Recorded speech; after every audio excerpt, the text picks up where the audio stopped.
The elevator plunged into darkness between the 42nd and 43rd floors. Rebecca Hayes gripped the cold metal rail, her prosthetic leg locked beneath a charcoal suit that had commanded 100 boardrooms. 28 years old, youngest female CEO in Silicon Valley, alone in ways that went deeper than the blackout wrapping around them. The emergency lights flickered on, dim, orange, insufficient. That's when she saw them.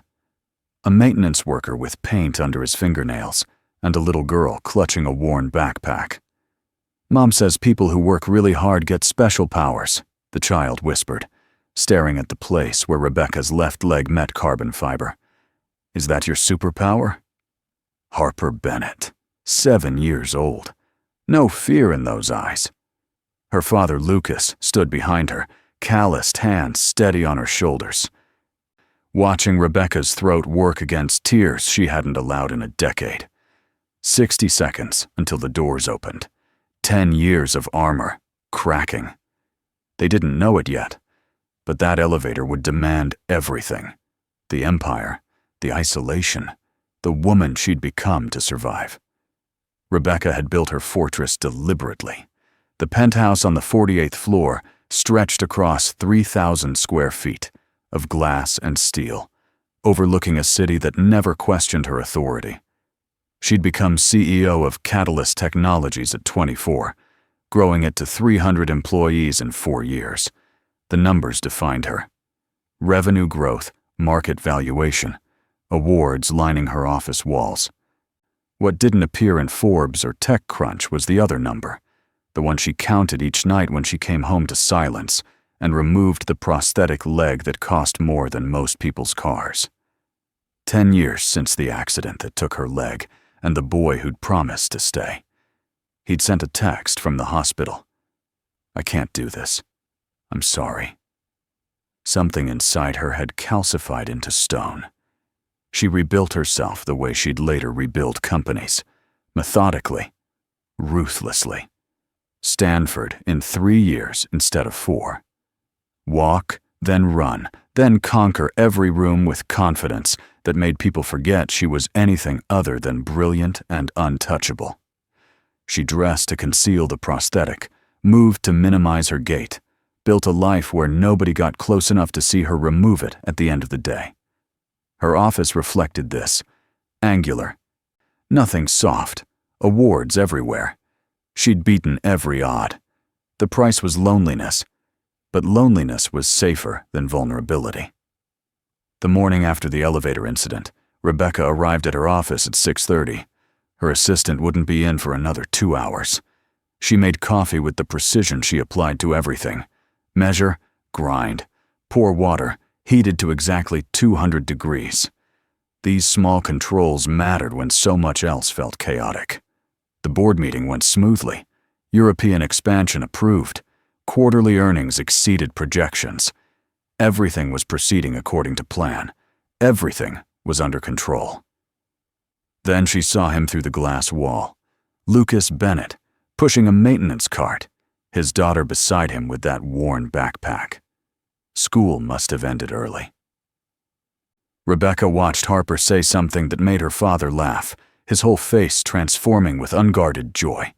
The sound traveled through the glass, high and bright and completely unburdened. She told herself to look away. Instead, she stood, moved to the glass. Lucas caught her staring, said something to Harper, then guided her toward Rebecca's office door. Harper knocked, tentative, but determined. Lucas opened it with an apologetic expression. "Ms. Hayes, Harper wanted to apologize for yesterday. I told her she shouldn't have asked about your leg like that." The girl stepped forward, solemn. "I'm sorry if I made you sad. Dad says I ask too many questions sometimes." Rebecca looked down at this small person, who'd seen through her in 60 seconds. "You didn't make me sad," she heard herself say. "You surprised me." Nobody's ever called it a superpower before.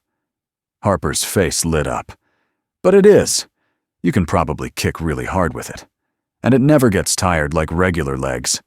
And it looks like something from the future." Lucas placed a hand on his daughter's shoulder.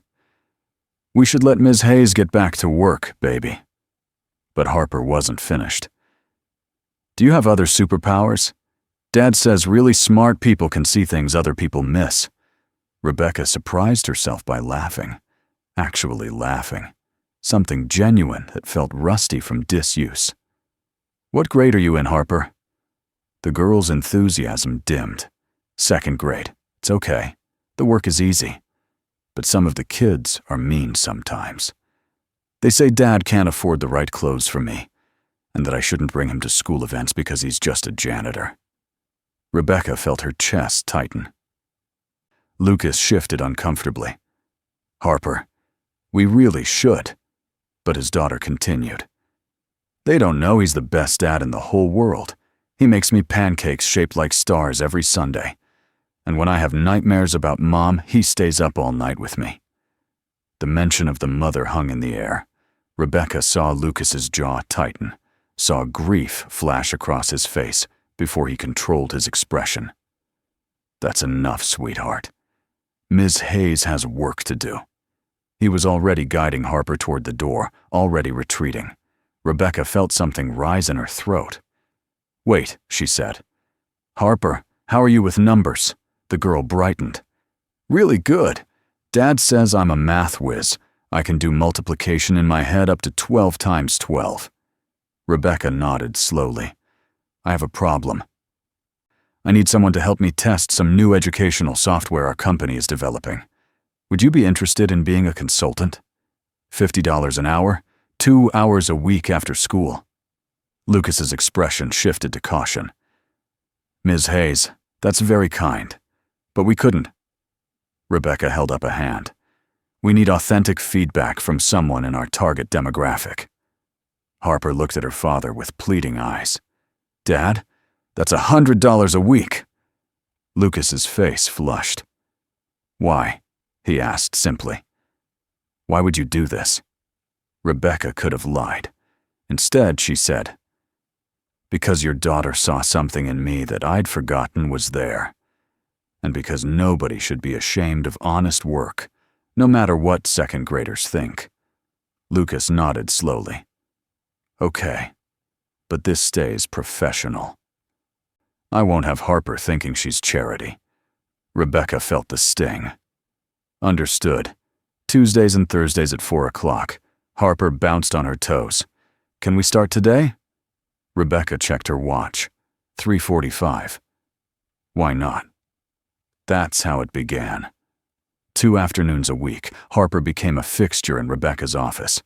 The girl would settle at the conference table, focused and determined. Lucas would return to his maintenance duties, checking in periodically with careful distance. Rebecca would explain concepts to Harper, watching as the girl navigated prototypes with brutal honesty. This part is boring. You should add more colors. And why does the character have to be a boy? But it wasn't just about software. Harper would talk about her mother, who died 2 years ago from cancer. About Dad working 3 jobs to keep them in their apartment. About wanting to be an astronaut someday. She talked with the openness children have before they learn to guard their stories. One Tuesday in the 3rd week, Harper asked directly while working on geometry, "What happened to your leg?" Rebecca set down her pen. She'd perfected a dozen deflections, but something about this child made her want to be honest. "I was in a car accident when I was 18. The doctors couldn't save my left leg below the knee." Harper looked up. "Did it hurt?" Rebecca nodded. "Yes, a lot. For a very long time." The girl considered this. "Does it still hurt now?" Rebecca thought about both kinds of pain. "Sometimes, but I've learned to live with it." Harper returned to her geometry, then said without looking up, "Mom's cancer hurt a lot too. After she died, I thought maybe the hurt would stop, but it didn't. It just changed into a different kind of hurt. But Dad says the hurt means we loved someone, and that loving someone is always worth it, even when it hurts after." "Do you think that's true?" Rebecca couldn't answer right away. She thought about the decade she'd spent building walls instead of connections. "I don't know. I used to think avoiding hurt was the smartest choice. But maybe your dad is right, Harper smiled. You should ask him yourself. He knows a lot about love. That evening, Lucas came to collect Harper at 6:15, looking exhausted in faded jeans and an old t-shirt. But his face softened when he saw his daughter. Rebecca watched them together, saw the easy affection, and felt the loneliness of her life settle heavily. "Thank you for this," Lucas said. "It means more than you know." There was something in his voice that made Rebecca look closer, pride fighting desperation. "She's brilliant. You're raising someone extraordinary." Lucas's smile was sad. "Her mother deserves most of that credit. I'm just trying not to mess up what she started. Some days, I'm not sure I'm succeeding." "You are," Rebecca said firmly. "Harper knows she's loved. That's everything." Lucas met her eyes then, really met them, and Rebecca felt something shift. He saw her. Not the CEO, not the woman who'd overcome adversity, just her. It terrified her. "We should go. Harper needs dinner." He hesitated. "Would you like to join us? Nothing fancy. Just mac and cheese and whatever vegetables I can convince her to eat." Every instinct told her to decline, to maintain boundaries, to retreat into safety. "I'd like that," she heard herself say. The apartment was in a neighborhood Rebecca's GPS marked as high crime. The building's paint was peeling. The lobby smelled of cooking spices and old carpet. Lucas unlocked 3 separate locks. The space inside was maybe 500 square feet, but meticulously clean. Everything had its place. Children's drawings covered the refrigerator. A bookshelf made from cinder blocks held more books than should fit. Harper kicked off her shoes and ran to her stuffed animals. Lucas moved through the tiny kitchen with efficient grace. "Can I help?" Rebecca asked. Lucas glanced at her, surprised. "You cook?" She laughed. "I can follow instructions on a box." Rebecca found herself sitting at a folding table, eating boxed macaroni and steamed broccoli from mismatched plates. And it was the most comfortable she'd felt in years. The conversation flowed easily. Harper dominated with elaborate stories. Lucas interjected occasionally. Rebecca mostly listened, content to exist in their orbit. After dinner, Harper showed Rebecca her bedroom, really just a corner sectioned off with a curtain. The walls held Harper's artwork, including a watercolor of 3 stick figures, labeled Mom, Dad, and Me. Rebecca stood in front of that painting, understanding what it meant for Harper to share this grief that shaped her world. Harper yawned. Lucas checked his watch. Past 8. "Time for bed, baby." Harper looked at Rebecca. "Will you come back? For more software testing?" Rebecca felt the weight of that question. "Yes. Tuesdays and Thursdays." Lucas walked her to the door. In the narrow entryway, they stood close enough that Rebecca could smell sawdust and honest work. "Thank you for being kind to her. She's had a rough couple of years. You're giving her something to look forward to." Rebecca wanted to say that Harper was giving her something too. Instead, she said, "She's remarkable. You're doing a good job." Lucas shook his head. "I'm barely keeping my head above water. 3 jobs, and I still can't give her the things she deserves. I'm failing her every day." "You're giving her yourself," Rebecca said. "Your time, your attention, your love. That's not failing. That's everything." Lucas looked at her with an expression she couldn't quite read. Recognition, as if he saw the same loneliness he carried. "Good night, Rebecca," he said, using her first name for the first time. She left feeling the distance between where she stood and where she lived. Wondered if it was measured in miles or in choices. The weeks developed a rhythm. Tuesdays and Thursdays, Harper came for software testing and homework. More often than not, Rebecca invited them to dinner afterward. Sometimes restaurants where Harper could color. Sometimes the apartment for meals cobbled together from Lucas's pantry. Once, pizza on the floor, because the table wasn't big enough. Rebecca learned the texture of their lives. Lucas worked building maintenance from 6 to 3, drove for rideshare until 9, did construction on weekends. 5 hours of sleep a night. His wife lost to cancer 2 years ago. He'd loved her completely. Still did. But was learning to exist in the space after grief. Rebecca shared in return. Small pieces. Her parents' death. The accident. The years of rebuilding. She didn't talk about the betrayal that shaped her more than the accident itself. But Lucas seemed to understand anyway. One evening in early November, after Harper fell asleep on the couch, Rebecca and Lucas sat talking over good coffee she'd brought. They'd been discussing Harper's progress when Lucas asked the question, "Why us? Why are you really doing this?"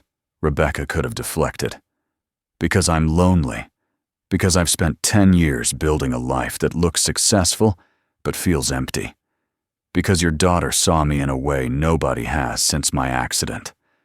And because being around you both makes me remember what it feels like to be human instead of just successful." Lucas didn't look away. "I know that feeling. After my wife died, I thought if I could just work hard enough, provide enough, the emptiness would go away. But you can't outrun loneliness. You can only decide whether to live with it alone or risk letting someone else in." Rebecca felt tears prick her eyes. "Letting people in means giving them the power to hurt you, and I've had enough hurt for one lifetime." Lucas nodded. "Me too. But then I look at Harper, and I realize love isn't something you can regulate. It just is. And trying to protect yourself from it means cutting yourself off from the only thing that makes life worth living." Rebecca reached across the table, covered his hand with hers. Lucas turned his hand over, intertwining their fingers. The gesture felt monumental. "What are we doing here, Rebecca?" Rebecca didn't have an answer that made sense. "I don't know, but I know I don't want to stop." He studied her face. "My life is complicated. I have a daughter who comes first. I work 3 jobs just to make rent. I can't offer you anything you're used to." Rebecca felt something break open. "I don't want fancy things. I want this. I want Tuesday and Thursday evenings. I want to help Harper with homework and talk to you about things that matter." He kissed her then, soft and careful and tentative.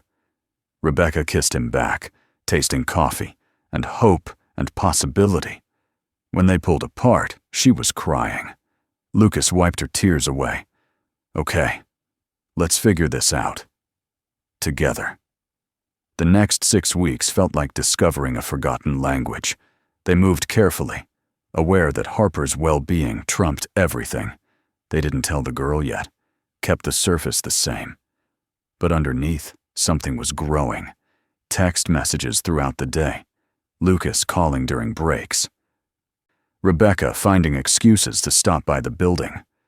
She learned he sent money to his sister monthly, even though it meant skipping meals. That he'd taught himself repairs through YouTube. That he read to Harper every night no matter how exhausted. Slowly, Rebecca began to help. She hired Lucas's nephew for an internship, made sure Lucas was offered a maintenance supervisor position with better pay and benefits, bought Harper new clothes as prizes for software work.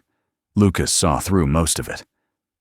"You're managing me, trying to solve my problems with money." Rebecca admitted, "Yes. Is that wrong? I have resources you need." Lucas pulled her close. "I don't want to be your project. I don't want you with me because you feel sorry for me." The words stung. "That's not what this is," she said, voice wavering. "I know you think you're not enough," Lucas said. "I see it in how you work yourself to exhaustion, how you measure your worth and achievements. But Rebecca, you're enough just as you are, not because of what you've built, but because of who you are when you let yourself just be. The woman who sits on my floor eating pizza, who explains fractions with infinite patience, who cries when she thinks nobody's watching. That woman is more than enough." Rebecca felt something shatter and rebuild. "I don't know how to just be. I only know how to do, how to achieve, how to prove I'm valuable." "Then let me teach you," Lucas said. "We're all learning here. We're all figuring out how to be better." He kissed her again, and Rebecca felt herself relax into the possibility that she could be loved not for what she'd overcome or built, but simply for being herself. But the world outside their bubble was less understanding. In early December, a photograph appeared in a local business blog. Someone had captured Rebecca and Lucas leaving a restaurant, Harper between them holding both their hands.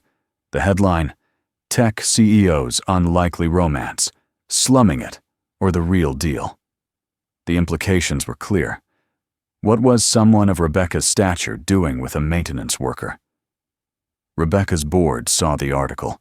So did her investors and competitors.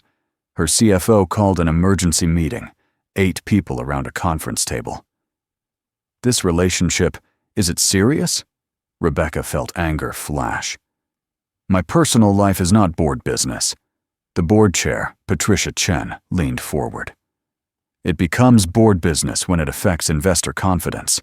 We have 3 major deals closing. You're the face of this company. Your choices reflect on all of us." Another board member cleared his throat. "Dating someone inappropriate raises questions about judgment. This man has financial problems that are public record. What happens when those become your problems?" Rebecca stood, fury making her voice shake. "Lucas is not a gold digger. He's one of the most honorable people I've ever met. The fact that you assume the worst says more about you than him." Patricia raised a hand. "Nobody's attacking him. We're concerned about optics, about timing. Can't this wait until after the expansion?" Rebecca said flatly, "No, it can't wait, because I've waited 10 years to feel anything real. I've sacrificed everything for this company, and I'm done pretending that success without connection is actually success." The room fell silent. "Then perhaps we need to discuss whether you're still the right person to lead this company," one board member said. It was a threat, barely veiled. "Is that what this is?" Rebecca asked quietly.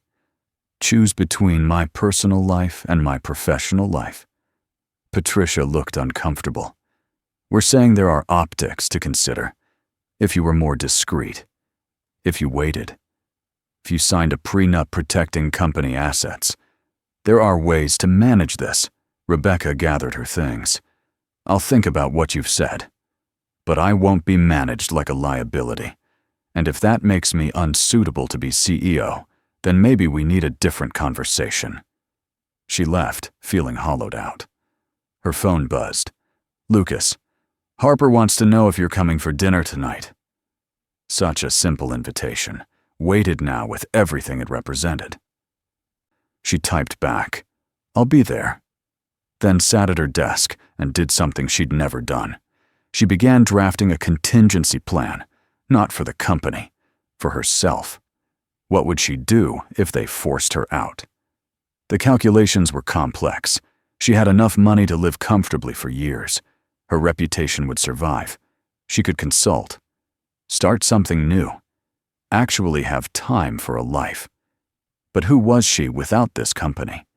Without the title and the proof that she'd overcome her disability to achieve something remarkable? Without the armor of achievement to protect her? Her phone rang. Lucas, not texting. His voice was strained. "Can you come to the elementary school? There was an incident. Harper's okay, but they want both parents there, and she asked for you. Called you her almost mom." Rebecca grabbed her coat. "I'm on my way." She made it in 15 minutes, parking illegally. Found Lucas looking scared and angry. He reached for her hand. The principal led them to her office, where Harper sat looking small and defiant, her right eye swelling shut, uniform torn. "What happened?" Rebecca asked, kneeling down. Harper looked at her father for permission. Lucas nodded. "Tyler Mitchell said his dad said you were a charity case.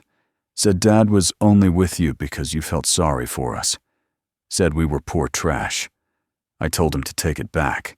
He said no. So I hit him. Zero regret in her voice. Lucas made a sound between a laugh and a sob. Harper, we've talked about hitting, Harper said. But he was being mean about you. And about Rebecca. I couldn't just let him say those things. The principal cleared her throat. Harper has been suspended for 3 days. 0 tolerance, regardless of provocation. Lucas's face flushed.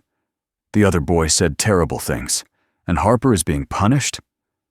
Rebecca stood, feeling cold anger. Let me understand. A child bullied Harper about her family's economic circumstances, made classist, derogatory comments, and she defended herself. Your response is to punish the victim while giving the bully detention. The principal's expression shifted. Recognition. Ms. Hayes, I understand your position, but there are rules. Rebecca leaned forward. Rules that protect bullies and punish children for standing up for themselves. Here's what's going to happen. Harper will not be suspended. Tyler will receive the same consequences Harper would have, plus mandatory counseling, and you will review your policies. Because right now, your zero tolerance policy is really a protect the privileged policy. The principal's jaw tightened. I don't think you have the authority. Rebecca pulled out her phone. I donate $250,000 annually to this district. I sit on the board of the foundation that funds your programs. I have the superintendent's personal number. Would you like me to call him? Or would you like to reconsider? It was a power play, using money and influence as weapons. She felt Lucas stiffen beside her. The principal calculated. I'll review the incident report again. Perhaps there's room for different interpretation. Rebecca didn't smile. I expect a call by end of day. And I want Tyler's parents informed. Their son's behavior is unacceptable. She took Harper's hand. Let's get you home. They walked out together, Lucas quiet and tense. She could feel his anger. Harper chattered nervously. When they reached Rebecca's car, Lucas finally spoke. That was quite a performance. Something in his voice made Rebecca's stomach drop. Not gratitude, judgment. I was protecting Harper. Lucas nodded slowly. By threatening the principal with your money, by using your influence like a club, making it clear that people like us only matter when people like you decide to care. You were standing up for her, but you reinforced it. Proved exactly what Tyler's dad probably said. That we're a charity case. That we need someone rich to fight our battles, because we can't do it ourselves. Rebecca felt slapped. So I should have let Harper be suspended? Let that principal enforce policies that protect bullies? Lucas looked at her with distant eyes. You should have asked me how I wanted to handle it, instead of assuming you knew best, instead of making decisions about my daughter without consulting me. You swooped in like a savior and made me feel useless. Harper tugged on Rebecca's hand. Please don't fight. I'm sorry I caused problems. This is my fault. Both adults pivoted. No, baby, Lucas said, kneeling. This isn't your fault. Adults are being complicated. Rebecca squeezed Harper's hand. We're not mad at you. You were brave today. She looked at Lucas. Can we talk? Tonight, after Harper's asleep? Lucas nodded, expression closed. Come to the apartment around 8. Then he took Harper's hand, gently but firmly pulling her away. Rebecca watched them walk toward his truck, feeling distance yawn wider with each step. She'd been trying to help. Somehow she'd made everything worse. That evening she arrived at 8 carrying groceries. Lucas let her in without comment. The apartment felt different, colder. Harper was already asleep. Lucas took the groceries, put them away mechanically, gestured to the couch. They sat at opposite ends, space feeling infinite. I'm sorry, Rebecca said. You're right. I should have consulted you. I overstepped. Lucas leaned forward. It's more than that. Today made me realize something. We live in completely different worlds. You solve problems with money and power. I solve them with hard work and patience. Those approaches aren't just different, they're fundamentally incompatible. Rebecca protested. That's not true. We've been making it work. Lucas shook his head. We've been existing in a bubble, but we haven't been living in the real world. The world where your board thinks I'm beneath you, where my daughter gets bullied because of the gap between us, where you can make a principal back down with a phone call, but I can't afford new shoes for Harper without your help. I don't care about any of that, Rebecca said desperately. Lucas looked at her with something like pity. But I do. I care that Harper is learning she only matters when someone rich decides to care. I care that I can't provide for her without accepting help that makes me feel small. I care that dating you means constantly being reminded of everything I can't give her. Rebecca felt tears burning. You're not a failure. You're the best father I've ever seen. Lucas cut her off. And it's still not enough. You made that clear today when you threw your money around, proving that my love, my work, my everything isn't sufficient on its own. I was trying to help, Rebecca said through tears, to use my privileges to make your life easier. Why's that wrong? Lucas stood, moved to the window. Because it makes me feel like I'm not enough, like you're with me out of pity, like I'm another problem for you to solve rather than a partner. Rebecca stood too, wanted to touch him, but wasn't sure she had the right. You're not a problem. You're the person who made me feel human again, who showed me love matters more than achievement. How can you think I see you as less than extraordinary? Lucas turned, tears on his face too. Because I see myself as less than. Every day. Every moment I can't provide for Harper. Every time I accept help, knowing I could never reciprocate. Every time I realize being with you means Harper getting opportunities I could never give her on my own. Rebecca asked, afraid she knew. So what are you saying? Lucas said, I'm saying I don't know how to be in a relationship where the power dynamics are this unbalanced, where every kind thing you do reminds me of everything I'm not, where loving you means accepting I'll never be your equal. You are my equal, Rebecca said fiercely, in every way that matters. You're kinder, more patient, a better parent. You see people in a way I had to relearn. How can you not understand? You make me better. Lucas pulled her close, held her while they both cried. I love you. God help me. I love you so much it terrifies me. But I don't know if love is enough when we're this different, when the world sees a mismatch. When my daughter gets bullied because of who I am and who you are together. Rebecca clung to him. Love has to be enough. You told me that. You said love is worth the risk, even when it hurts. I know what I said, Lucas whispered, but I'm scared. Scared you'll wake up one day and realize you deserve someone who can meet you as an equal, someone who doesn't need rescuing. Rebecca pulled back, looked him in the eyes. I don't want equal. I want you. I want Harper. I want this messy, complicated thing we're building. Please don't give up on us. Lucas kissed her forehead. I'm not giving up. I'm asking for time, to figure out how to do this without feeling like I'm failing Harper every day. To find some way to contribute that doesn't involve handouts.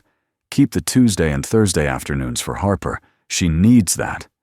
But you and we need to figure out if this can work in the real world. It wasn't a breakup, not exactly, but it felt like one. She left that night feeling more alone than she had in years. Drove back to her penthouse, walked into 3,000 square feet of achievement, removed her prosthetic leg, collapsed on her bed. For the first time since the accident, she wished she'd never built this empire. Maybe she was too damaged for anyone to truly love. Maybe the accident hadn't just taken her leg. Maybe it had taken her chance at a normal life, and everything since had been compensation for something that could never be recovered. Her phone buzzed. Her CFO. The board wanted to meet in the morning. The European deal was falling apart. Investors were nervous. She needed to make a choice, needed to prove the company was her priority, needed to show her judgment wasn't compromised. Rebecca stared at the message, feeling the weight of everything. 10 years of work, hundreds of employees counting on her, and on the other side, Lucas and Harper. Love and connection. She typed back, "I'll be there," then closed her eyes and tried to remember when success had stopped feeling like success and started feeling like a prison. The board meeting was brutal. The European deal had collapsed overnight. 2 investors threatening to pull out. Stock dropped 4%. Patricia Chen delivered the ultimatum with practiced professionalism. "Rebecca, we've prepared a proposal. You take a 6-month leave of absence. Focus on your personal life. Get this out of your system. We'll bring in an interim CEO. When you come back, you'll have proven your judgment isn't compromised." Rebecca repeated flatly, "A leave of absence. Corporate speak for pushing me out." Another board member shook his head. "It's giving you space to sort out priorities without destroying everything you've built." "And if I refuse?" Patricia sighed. "Then we'll be forced to call for a vote of no confidence. With the European deal falling apart and investor concerns, I think you know how that vote would go." Rebecca felt something cold settle. They were going to remove her, one way or another, because she'd fallen in love with someone they deemed inappropriate, because she'd chosen connection over isolation. "I need 24 hours, she said, "to consider my options." Patricia nodded. "Take 48, but understand what's at stake. This company is your legacy. Don't throw it away for something that might not even last." Rebecca left and went to her office, closed the door, stared at the awards lining her shelves, each one suddenly feeling hollow. Her phone rang. Lucas. She almost didn't answer. "Hello?" Lucas said without preamble. "The principal called. Harper's suspension has been reduced to 1 day. Tyler is being transferred, and his parents required to meet with counselors. You did that. Your threats and money and power. You protected my daughter in a way I never could have." He paused, took a shaky breath. "And I hate that I resent you for it. I hate that I should be grateful, but instead feel small and useless." "Lucas," she started. He kept talking. "I've been thinking all night about power dynamics and inequality and my pride getting in the way. And I realized something. I'm afraid. Not of you or your money or the differences. I'm afraid that if I let myself need you, if I let Harper need you, and then you decide this is too complicated or not worth it, it will break us both. Harper's already lost one mother. I can't let her lose another one." Rebecca felt tears streaming. "I'm not going anywhere. I'm not giving up on this." Lucas laughed without humor. "That's what people say. But life happens. Circumstances change. You have a board breathing down your neck about the inappropriate maintenance worker. What happens when the pressure becomes too much? When loving us costs you everything you've built?" Rebecca looked around her office, at the evidence of a decade of work, at the proof of her value, and she realized Lucas was asking the exact question the board had asked. What mattered more? "They want me to take a leave of absence, 6 months to sort out my priorities. If I refuse, they'll vote me out entirely. Everything I've worked for is being held hostage because I chose you." Lucas was silent. "What are you going to do?" Rebecca wiped her eyes, straightened her shoulders, felt clarity she hadn't experienced in years. "I'm going to choose us. I'm going to walk away from this company. From the title and the proof that I'm valuable. Because you're right, love does matter more than achievement. And if I have to prove that by giving up everything else, then that's what I'll do. Rebecca, no. Lucas sounded panicked. I can't let you do that. I can't be the reason you lose everything. Rebecca smiled through tears. You're not the reason. They are. They're the ones making me choose. And I'm choosing the life where I get to have dinner with Harper and talk to you until midnight and be part of something that matters more than quarterly earnings. I'm choosing to be human instead of just successful. Lucas said. But your company, Rebecca cut him off, will survive without me. I built good systems, hired good people. But Harper needs someone to help with homework, and you need someone who sees your worth. And I need you both more than I need a corner office and a Forbes profile. Lucas made a sound that might have been a sob. Are you sure? Because once you do this, you can't take it back. Your board will replace you. Everything you've built will continue without you. Rebecca nodded, though he couldn't see. I know. And that's okay. Because I'll build something better. Maybe consult. Maybe start something new.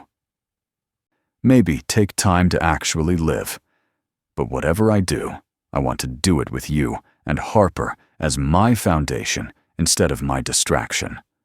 Lucas said, voice breaking. I love you.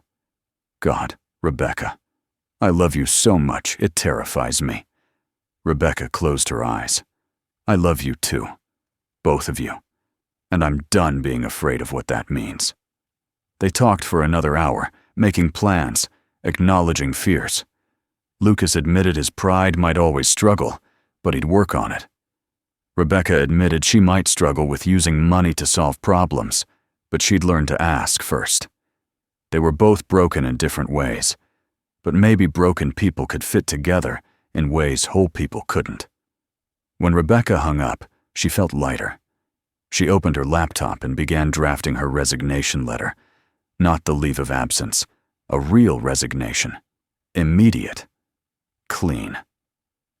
2 weeks to transition.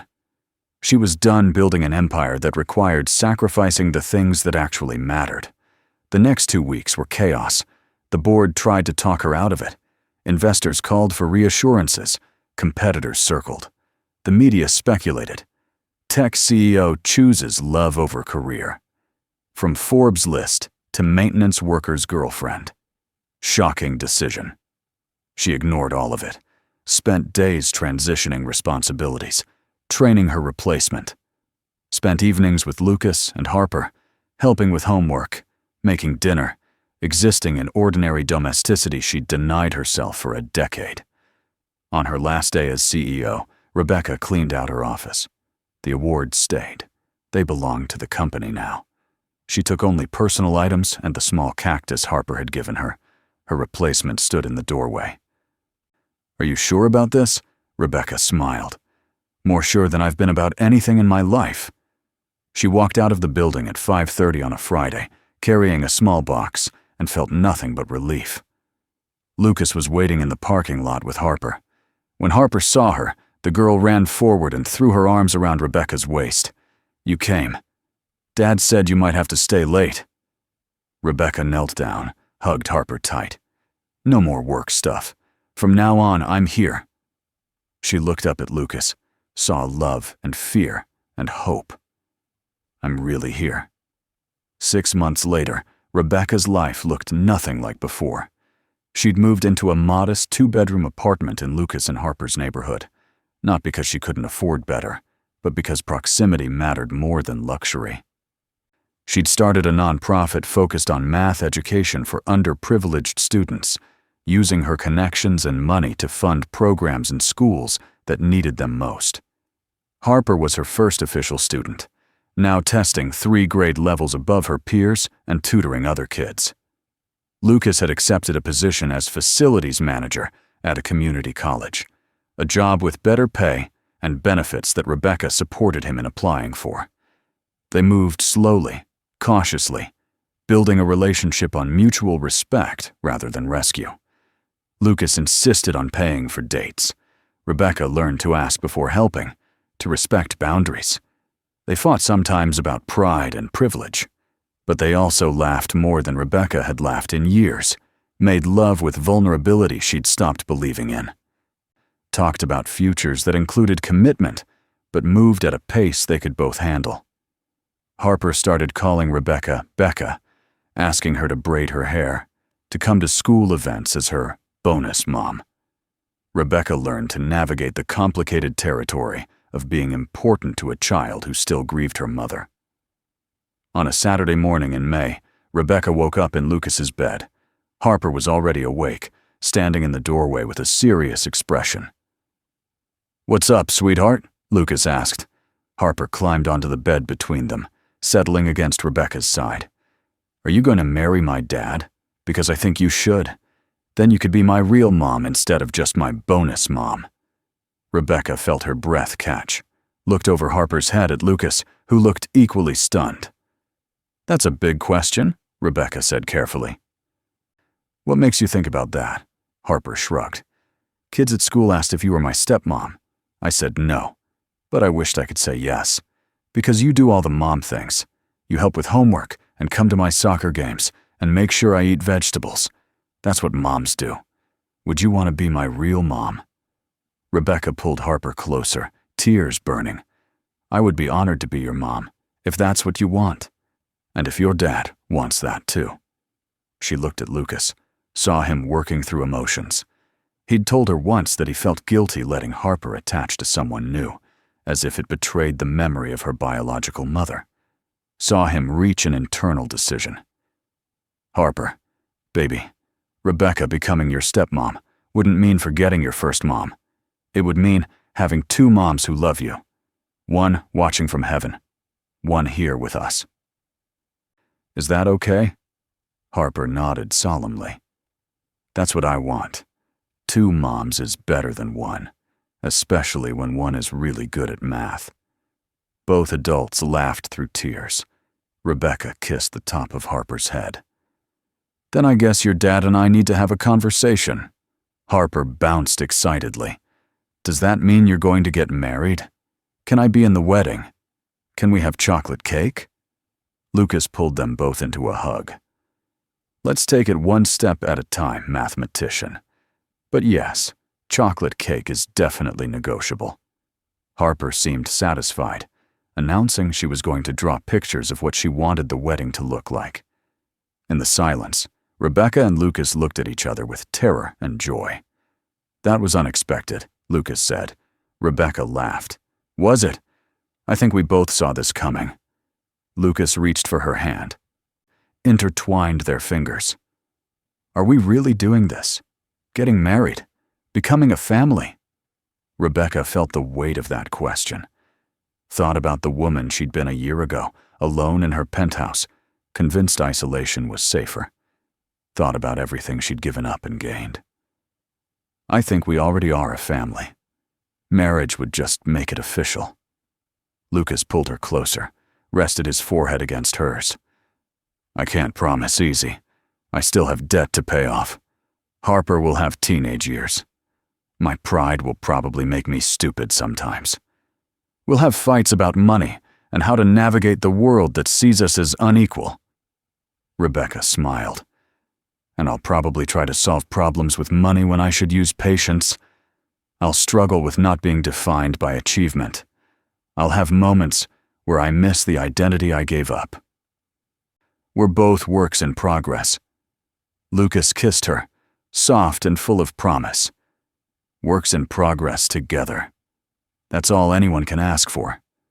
Rebecca kissed him back, felt something settle in her chest. Not the frantic drive for achievement, something calmer, deeper, more sustainable. Together? That sounds perfect.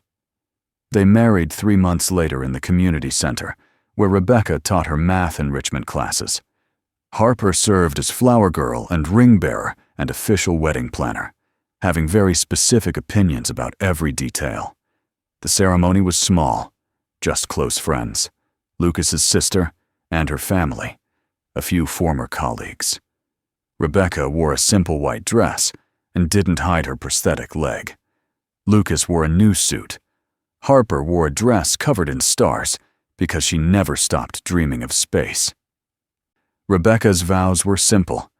I promise to see you, to respect you, to let you be strong while acknowledging we're stronger together, to build a life based on love instead of fear, to be the partner you deserve and the mother Harper needs, to choose this family every day for the rest of my life. Lucas's vows matched hers.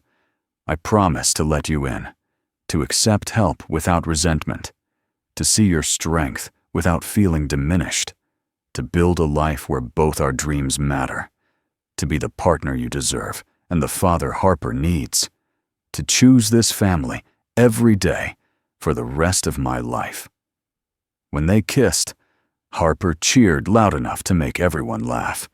The reception was potluck, everyone bringing dishes. They danced to music from someone's phone. Harper fell asleep on Rebecca's lap during the last dance, exhausted from excitement. Rebecca carried her to the car. Lucas drove them home to their small house in a decent neighborhood they'd bought together. They put Harper to bed, still in her fancy dress, stood in the doorway watching her breathe. In their own bedroom, Rebecca removed her prosthetic without self-consciousness, something she never would have done a year ago. Lucas helped with the straps, a routine they'd developed. They climbed into bed not for anything dramatic, but simply because they were tired and happy and grateful. Lucas pulled her close.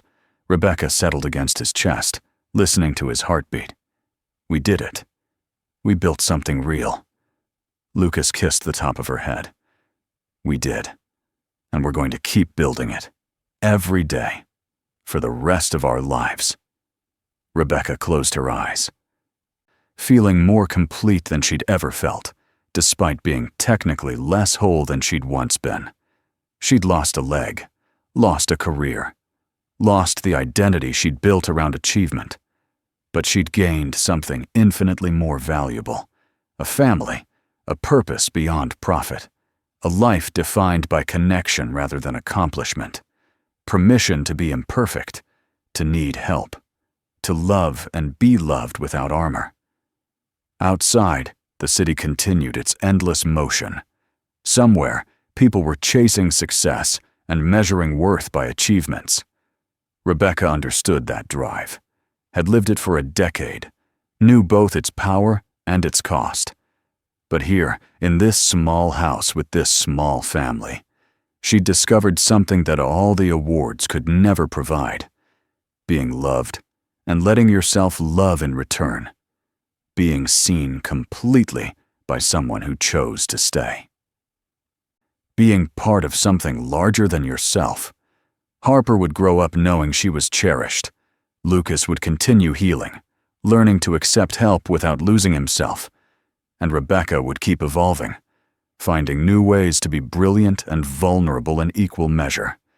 They would face challenges, would have conflicts about money and parenting and navigating a judgmental world.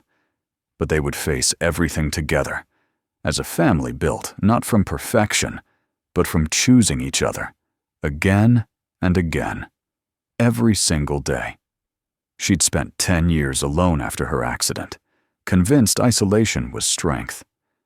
Now she understood that true strength wasn't about standing alone. It was about letting people stand with you, about accepting help without shame, about building connections that made you vulnerable but also made you whole. In the darkness, with Lucas's breathing steady beside her and Harper sleeping safely down the hall, Rebecca felt a peace she'd never known in her penthouse. A contentment that had nothing to do with achievement or overcoming odds or proving anyone wrong. She was exactly where she was supposed to be, not despite her struggles, but because of them. Not in spite of her losses, but having learned from them. Not perfect, but perfectly loved. And that was the real superpower Harper had seen all along. Not the prosthetic leg, not the COO title, but the courage to keep trying, to keep opening up, to keep believing that somewhere, somehow, there were people who would see all of you, the strong parts and the broken parts, and choose to stay anyway. She'd been alone for so long, but she wasn't alone anymore, and that made all the difference.